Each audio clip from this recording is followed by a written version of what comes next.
नमस्कार, आप देख रहे हैं गुजरात तक और आपके साथ मैं हूं सौम्या। अनलॉक 1 के फेज 2 की शुरुआत हो चुकी है।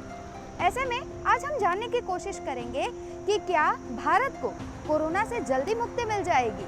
देखते हैं ये खास रिपोर्ट।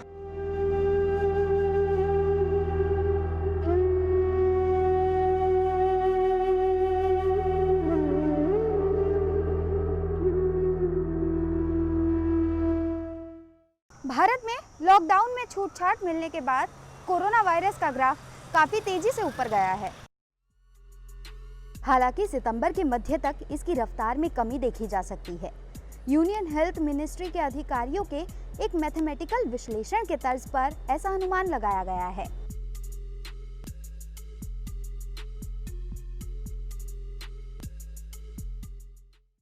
यह स्टडी एक ऐसे वक्त में सामने आई जब कोरोना संक्रमितों की संख्या बीमारी से रिकवर होने वाले मरीजों के लगभग बराबर है।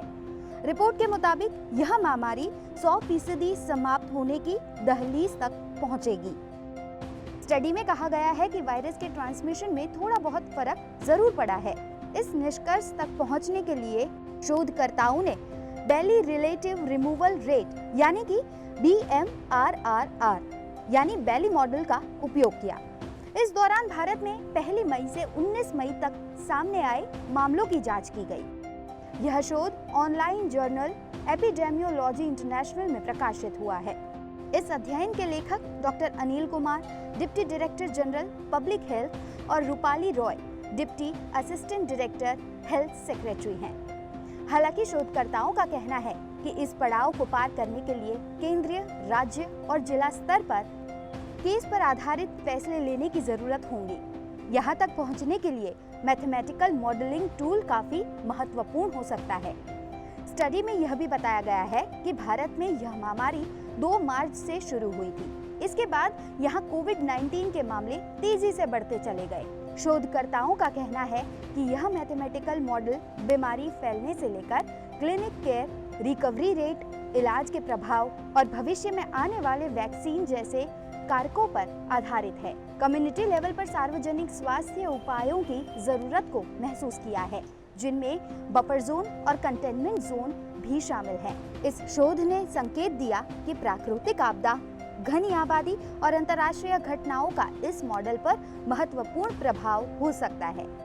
Union ministry of health and family welfare के आंकड़े बताते हैं कि भारत में कोरोना मरीजों की संख्या 2,46,000 के पार है, जिनमें से 1,20,000 से ज्यादा केस अभी भी एक्टिव हैं। इनमें से 6,900 से ज्यादा लोगों की मौत हो चुकी है। इसी के साथ आपको ये भी बताना चाहेंगे कि कोरोना के पीक को लेकर एम्स के डायरेक्टर रणदीप गुलेरिया ने क्या कहा है। आइए आपको सुनवाते हैं। जो शहर है उनको देखें तो 70 से 80% केसेस वहीं से आ रहे हैं और वहाँ पे जो है कुछ हद तक लोकल ट्रांसमिशन के चांसेस हैं। इसीलिए वहाँ पे जो ये पॉजिटिव केसेस हैं एब्सोल्यूट नंबर में वो ज़्यादा है। जैसे आपने कहा ऑलमोस्ट 25%, अगर हम 4 लोगों को टेस्ट करते हैं तो 1 पॉजिटिव आ रहा है। इसका ये मतलब है कि वहाँ पे जो ट्रांसमिशन है वो डायनेमिक्स अलग है, वहाँ पे ट्रांसमिशन कुछ हद तक ज़्यादा हो रहा है और वहाँ पे हमें स्ट्रेस देने की ज़रूरत है, ज़्यादा प्लानिंग की ज़रूरत है, जिससे हम चेन ऑफ ट्रांसमिशन को वहाँ पे रोक पाएँ। चाहे आइसोलेशन की बात करें, चाहे सोशल डिस्टेंसिंग की बात करें या पूरी एरिया को कंटेन करने की बात करें, वो बहुत ज़रूरी है क्योंकि यहीं पे जो है केसेस एकदम बढ़ रहे हैं। तो सर दिल्ली जैसे जगह में जो आप कह रहे हैं कि केसेस यहाँ पर जैसे एकदम बढ़ रहे हैं, 4 में से 1 व्यक्ति पॉजिटिव है, तो क्या लॉकडाउन की अनलॉकिंग के लिए आपको लगता है ये ठीक समय था? तो अगर हम देखें तो इसमें 2 इश्यूज़ हैं। एक, लॉकडाउन से हमें फ़ायदा क्या हुआ और आगे क्या रास्ता है। लॉकडाउन से हमें टाइम मिला क्योंकि केसेस की जो राइज़ था वो स्लो रहा। उससे ऐसा नहीं हुआ कि एकदम जैसे बाहर देशों में हुआ है कि डबलिंग रेट बहुत कम हुआ कि हर 3 दिन में केसेस डबल होने लगे और एकदम हॉस्पिटल रिसोर्सेज़ जो हैं वो ख़त्म हो गए। टाइम मिला जिससे हम हॉस्पिटल की फैसिलिटीज़ बढ़ा पाएँ और केसेस इतने ज़्यादा नहीं बढ़े। लेकिन ये बात भी सही है कि लॉकडाउन से ऐसी सिचुएशन नहीं हुई कि केसेस कम होने लगें और एकदम हमारा पीक आके ख़त्म हो जाए। उसके कई कारण हैं। एक तो ये है कि हम सब ने लॉकडाउन कितना सिंसियरली फॉलो किया। कई जगह ऐसी है कि लॉकडाउन को कहते हुए भी लोगों ने लॉकडाउन के लिए जो बेसिक प्रिंसिपल्स हैं वो नहीं फॉलो किए और इसलिए वो जो केसेस कम होने चाहिए थे वो इतनी संख्या में नहीं हुए, पर लेकिन काफ़ी हद तक लॉकडाउन सक्सेसफुल रहा है। लेकिन लॉकडाउन से कुछ हद तक लोगों को ये भी हुआ कि इकोनॉमिक जो है इफेक्ट पड़ने लगा है, क्योंकि अगर हम डेली वेज वालों की बात करें, ऑटो रिक्शा की बात करें, रेडी वालों की बात करें, वो इतने देर के लिए ये लॉकडाउन को नहीं सह पाएंगे। इसलिए दोनों का बैलेंस करना बहुत ज़रूरी है, और बैलेंस के लिए यही है कि हम थोड़ा थोड़ा लॉकडाउन खोलें, लेकिन हम सब अपनी रिस्पॉन्सिबिलिटी भी समझें कि अगर लॉकडाउन खुल रहा है तो उसमें रिस्पॉन्सिबिलिटी हर एक व्यक्ति की और ज़्यादा बढ़ जाती है। चाहे हम कहें सोशल डिस्टेंसिंग की बात करें, चाहे हम मास्क लगाने की बात करें, हाथ धोने की बात करें, ये सब चीज़ें जो हैं ये और ज़रूरी बन जाती हैं, क्योंकि जैसे जैसे लॉकडाउन खुल रहा है, अगर हम ये चीज़ें नहीं फॉलो करेंगे तो केसेस बढ़ने के चांसेस और ज़्यादा हो जाएंगे। सर, फिलहाल की स्थिति है भारत में, तो हम देख रहे हैं लगातार केसेस बढ़ते जा रहे हैं। इटली को इंडिया ने क्रॉस कर लिया है।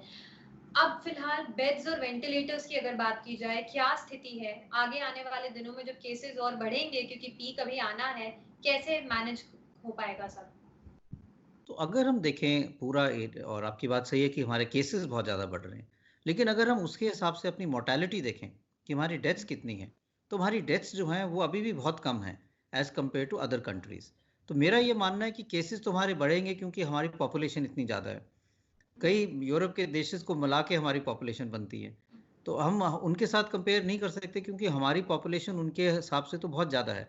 अगर हम उस हिसाब से देखें तो हमारे केसेस जो हैं बढ़ेंगे, लेकिन इन परसेंटेज ऑफ पॉपुलेशन के हिसाब से देखें तो वो अभी भी कम है। लेकिन केसेस का इतना इशू नहीं है, अगर हम लोगों की जान बचा पाएँ, अगर मोर्टेलिटी कम हो, तो वही हमारी जीत हो पाएगी as far as Covid is concerned. तो गुजरात तक की स्पेशल रिपोर्ट में अभी बस इतना ही। गुजरात की बाकी सारी खबरें देखने के लिए आप देखते रहिए गुजरात तक। सोशल डिस्टेंसिंग का पालन अवश्य करें, 2 गज दूरी बनाए रखें, सावधानी हटी तो दुर्घटना घटी। नमस्कार।